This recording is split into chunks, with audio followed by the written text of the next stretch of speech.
by my filing cabinet. Goes at starts at the top,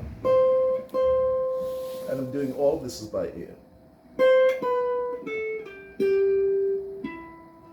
trying to get a good tone with the fingernail, which means that I'm also thinking about planting instead of just swinging at the fingernail. And this is a technique that I learned from Dr. Alvin Tung, Doctor of the Musical Arts in Toronto area, Canada.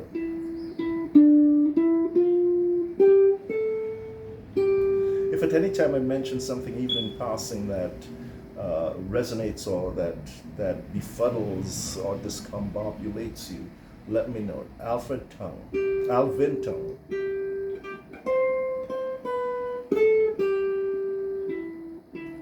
Seems to me the harmony is changing there.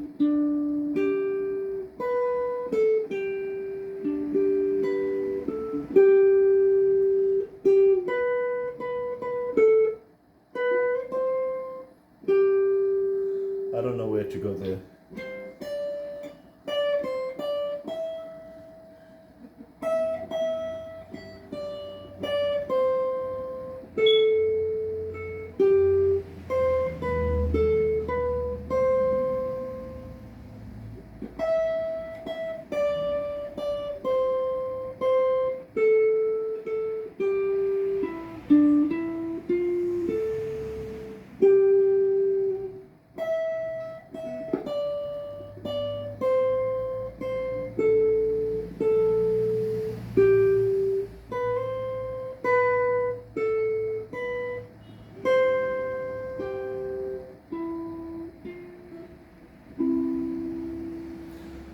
So I'm able to pick those notes out without very much difficulty.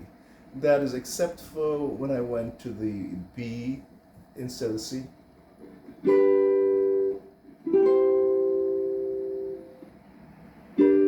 And in that case,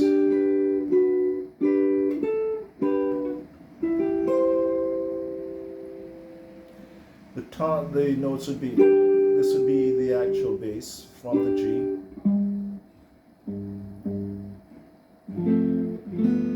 Because the 5-note kind of pushes to the 1 note, to the resolution. But I'll give you an example of where this gets tricky. After a while, for me, if you're a churchman, you want to push the envelope, or it seems to me that I get tired of hearing that kind of particular, very classic kind of Western harmony, and I want to push it, but realize that in doing that, that's kind of my indulgent, selfish way of putting the music where I want it to go, and in fact, it is detrimental to the well-being of the church. It is detrimental to the psyche of the church, wanting the safety of the cadence.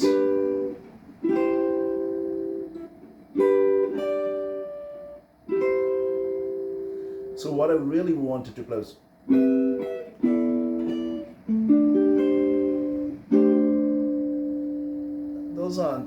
those aren't songs that you would hear in the church in the valley by the Wildwood, because that is I guess some people call it quartal harmony, but it consists mostly of fourths. We'll come to that, but the bottom line is it's not the same as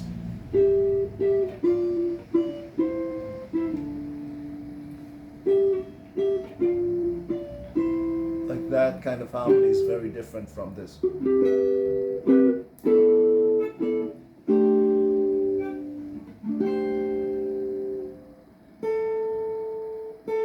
Because of that's now the 4 chord. So let's go down to the 4 chord. And the 4th chord, I mean this chord, F. But moment I just realized that the F sharp could be used as a fourth chord, fourth type chord there. But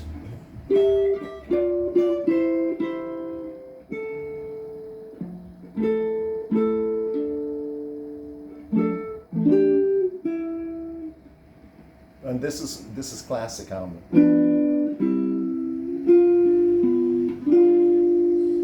So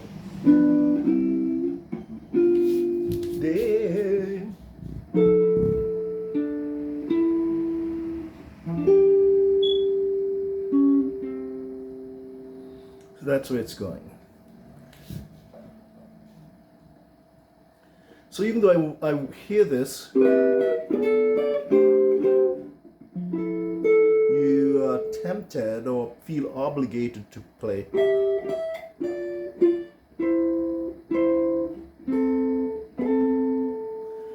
This is from the F here.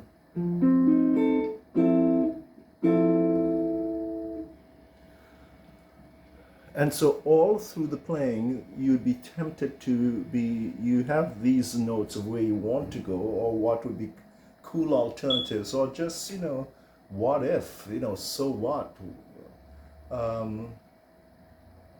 What would happen if I play this? So in doing this, just as just playing by ear, but you realize that you're still falling into subtle structures. And right now, I've been fascinated by what they call Barry Harris. So Barry Harris, I heard someone say that he didn't like the resolution of he didn't like the seventh as a resting point. He preferred the sixth. So, and that I guess to try and explain it to myself, it would be a cadence like.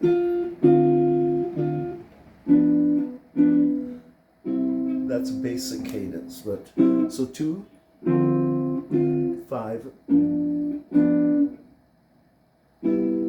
Like I love that sound. That's with the 7th. This is with the 9th and the 7th. But this sound here. And I played with a guy by the name of Bruce Skerritt, who didn't like that sound, and I always thought that when I played with him, it sounded too Caribbean, too simple, too what should I call it? Too not diatonic, just too triady, too with no bite, too simple. Actually, that's kind of it, the simple life of the Caribbean. So.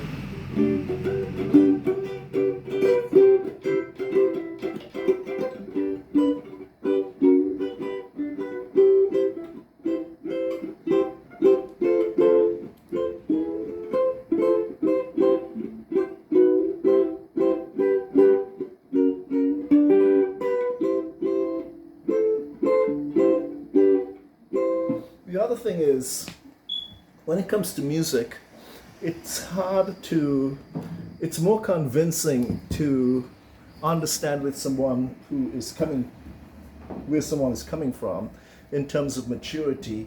If they can say, look, I don't like this, and they can play what they don't like. So it means that clearly it's something that a choice that they're making.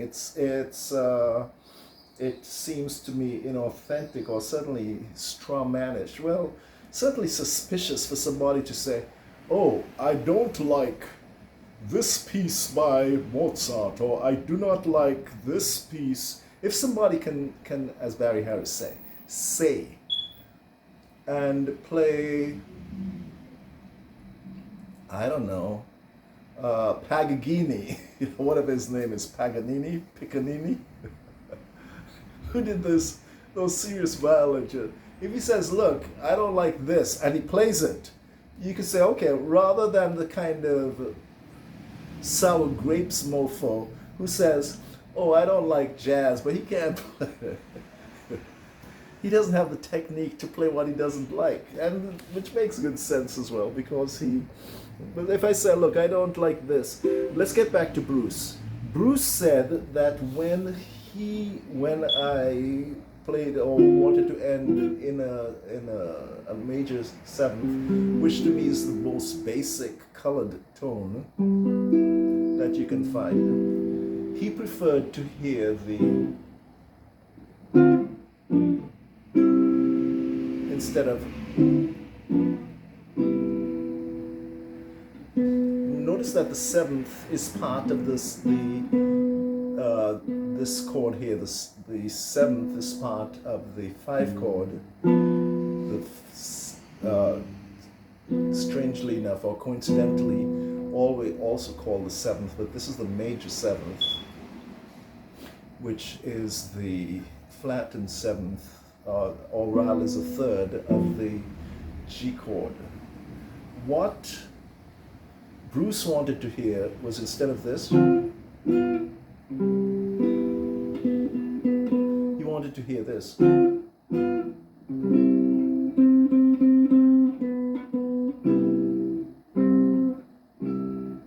Now what Barry Harris apparently wanted or likes to hear is a six. So this is the tonic. This is C. This is. He liked to hear that. He thought that that was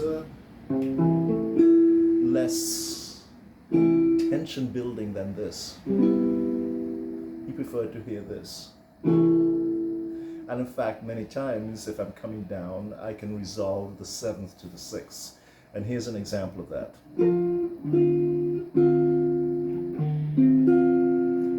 Minor seventh,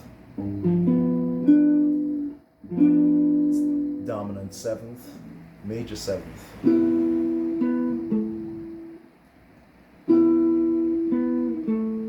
Or we can go from Bruce to Barry Harris.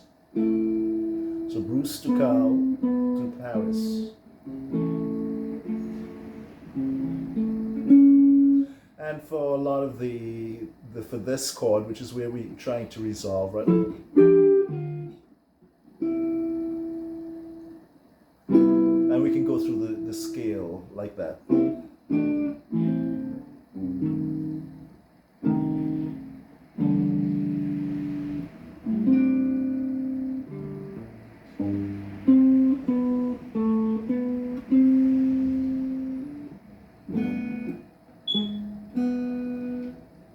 I like to put the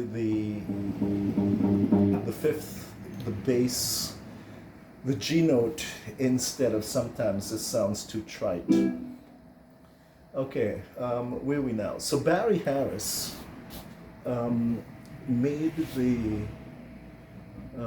kind of used as his, this is just my understanding of it. He wanted to use an 8-note scale. So instead of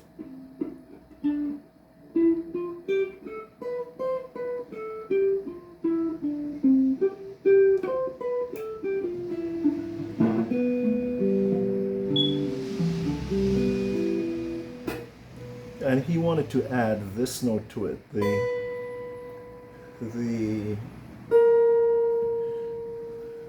flatted 6.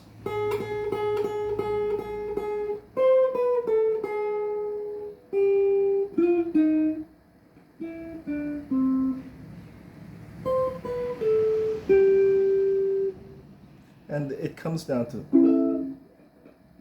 if we're harmonizing it, this is 6, here's the flattened, oh, you can't see that. So we'll start here. This is the 6, then the 7th, which we have as a, what do you call that? Diminished 7. This is the 6 here, and then he would put in the flat 6. So it was this move here.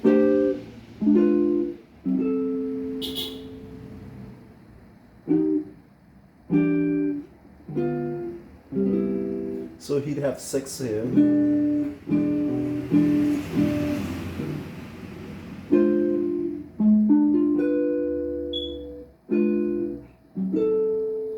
So I tend to use that as a kind of grid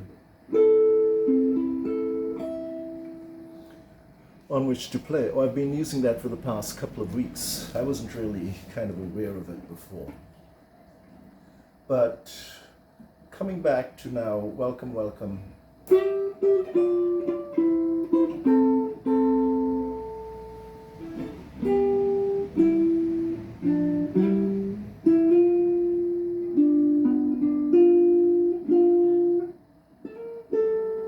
And you hear that this wants to resolve in that kind of church cadence.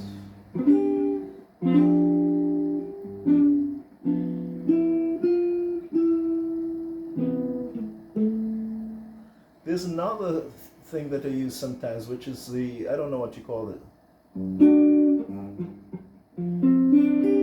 So it is this cadence here, which is really the D, which is a 2 chord, but the 2 chord is really a minor chord, which would be this.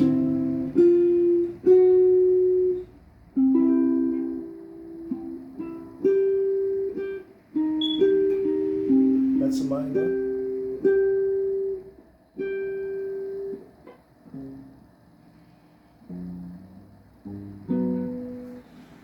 Okay. Where are we? As we go down, meander through these tributaries and part of the labyrinth, it gets interesting, but it's necessary that we still focus. So we had the choice of quarter.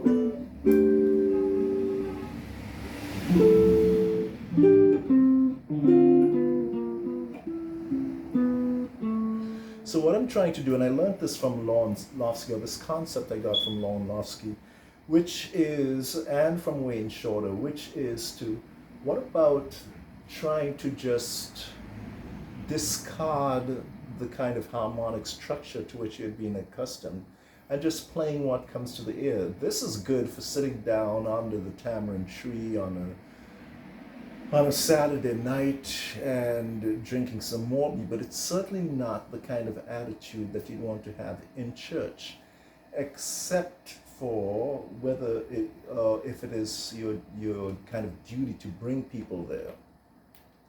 And I'll see if I can give you an example. This always makes me think of church. This kind of, this is a sweet hour of prayer.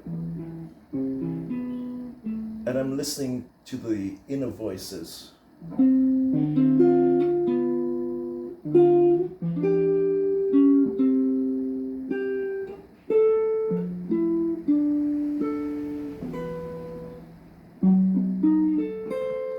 It just seems to me that there is something about somebody accompanying you as you walk, which is what prayer is all about, or which is what. But in the music, it seems to me that it is authentically bringing that kind of mood to you. And I can only speak for myself.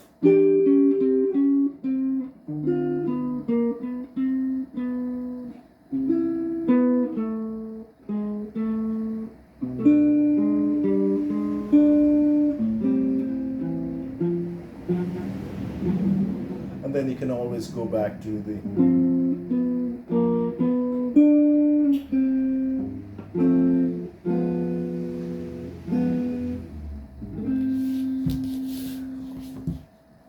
So now those inner voices, and listen to your inner voices, and being able to bring them out with at the same time maintaining the melody note, which is here.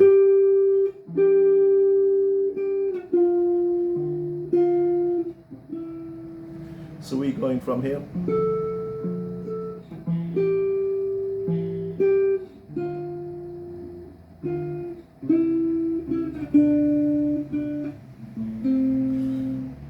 So what I did was add to that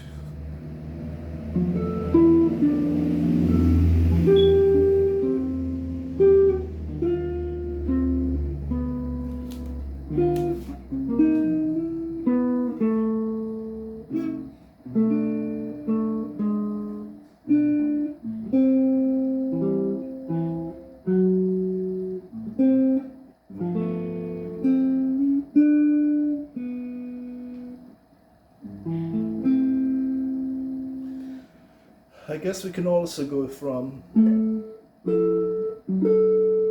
so this is the F sharp, which is that one that we used here.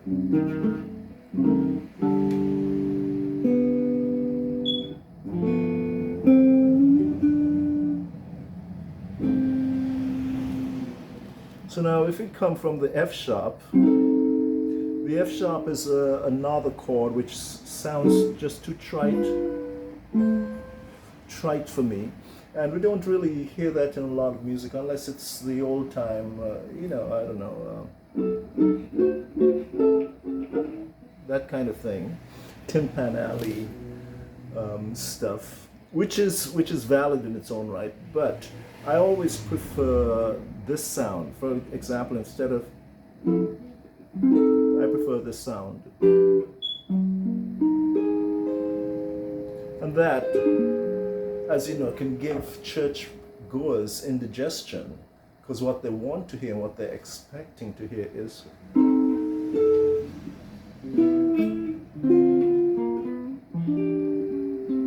sweet hour of prayer. They don't expect and really don't want to at first.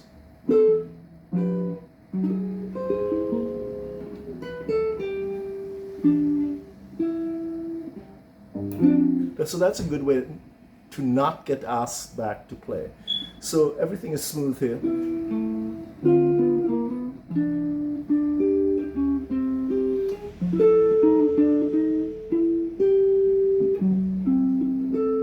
That's the diminished seven. I think I should roll off some of the sustain on this. What I would like to hear is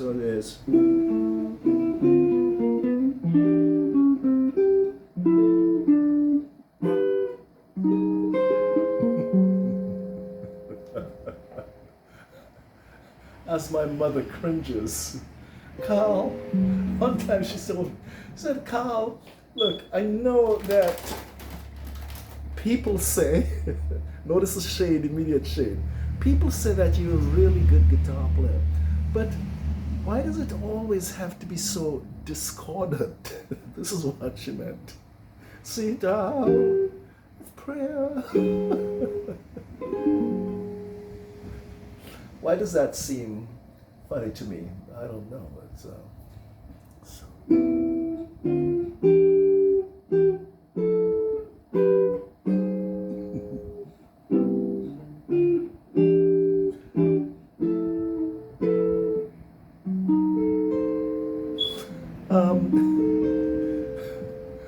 this kind of mentality where you want to play something that you know is going to has a potential of annoying people, and then just looking at the faces to see the face of that one girl or that one guy who looks up at the piano and goes, wow, appreciates that,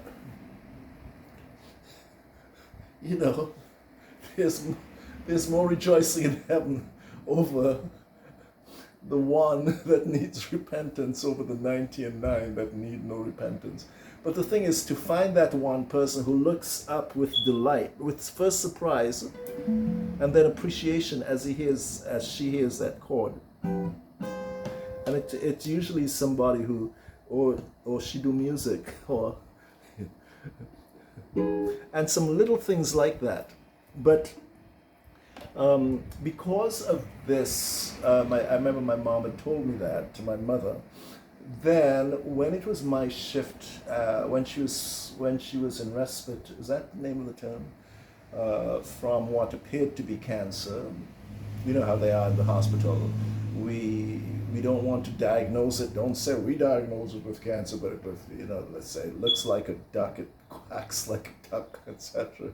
If it looks like cancer, trust me, it is. And if it feels like cancer, it is. Anyway. When I was playing for her, we'd have 4-hour shifts, so that her 8 children could cover her as they could, or who could take 2 shifts, etc. I'd be playing songs and hymns in the background quietly while while she slept, because I usually had the midnight shift or therearound. So what I tried to do at that time was I learned all of the hymns that she had picked out in her hymnal.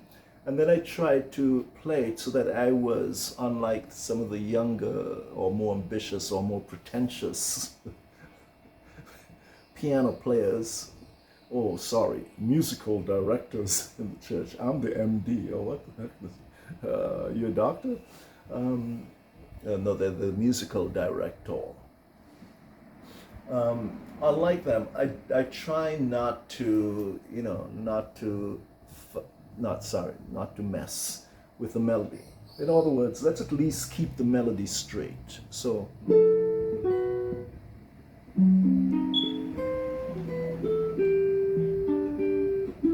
and we can, after a couple of choruses, we may be able to, we may be interested in messing with the melody, as we said. So here we're getting now into harmony, which is clearly not from John Wesley or whoever.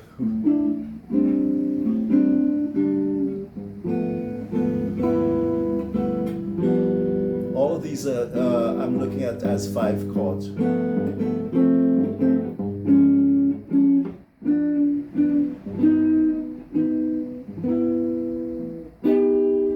All resolved to.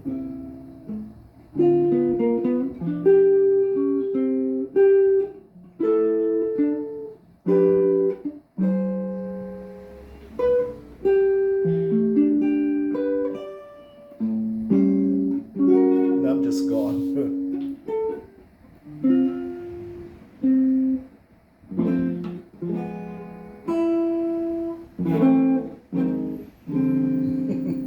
Like that in church. Sorry. You know what? I must be delirious with nostalgia. Let me go warm up my coffee, and I will be right back. But we look at Sweet Hour of Prayer. What I'm going to do now, having dedicated a single day, we have 365 days. Why not just dedicate one day into just knowing a single song well, and 2 days after International Jazz Day. And I'd also get a pic to show you some other things that we're doing, because right now we're keeping things very simple and very chordal. Notice also the difference, and this is one thing that Lorne Lofsky, and any classical player, any classical guitar teacher, but Lofsky especially points out, and he uses as an example Bill Evans, and I had to go back and listen to Bill Evans. But it's also important to keep in mind, I need new glasses. It's also important to keep in mind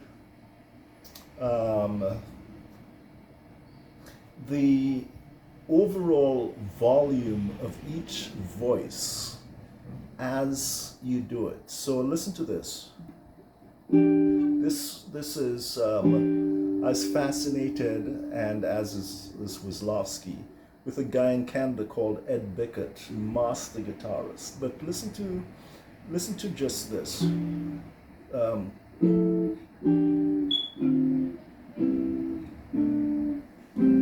Those are chords, but listen to this. So you have the chord, but then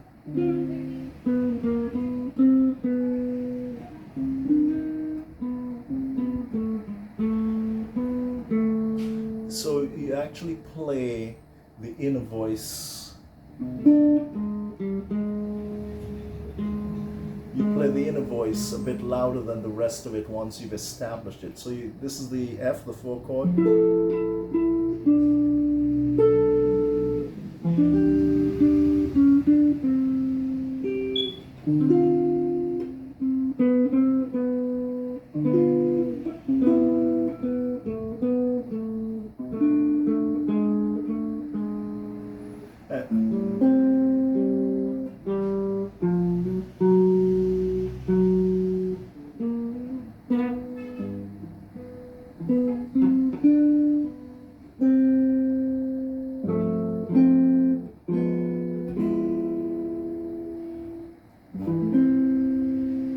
I'm using the 6/9, the 6, but I could just easily have gone with a straight. side with G in the bass.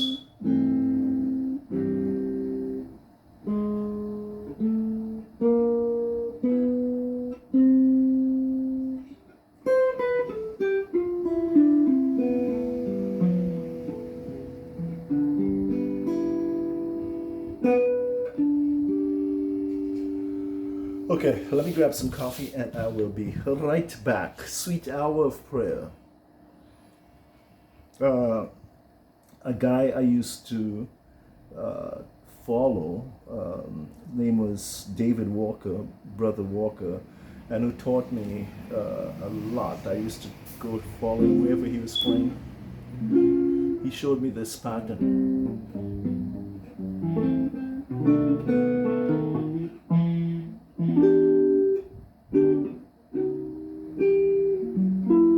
He always said, and then do that, and then he'd always say, Carl, 4 unbroken hours. 4 unbroken hours, which meant get that concept and they're in your head, and then practice it for 4 hours straight, unbroken, with no interruptions. And then you own it. You own that concept. What else? I'll be back in a minute.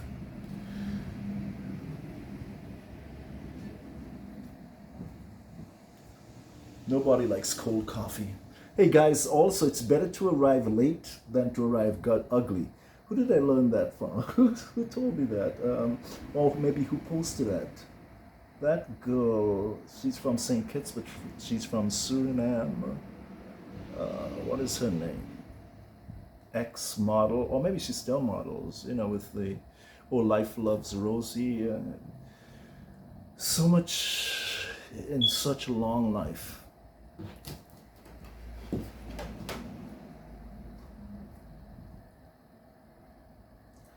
This was painted for me by Daniela Bartella. Guys, let me get my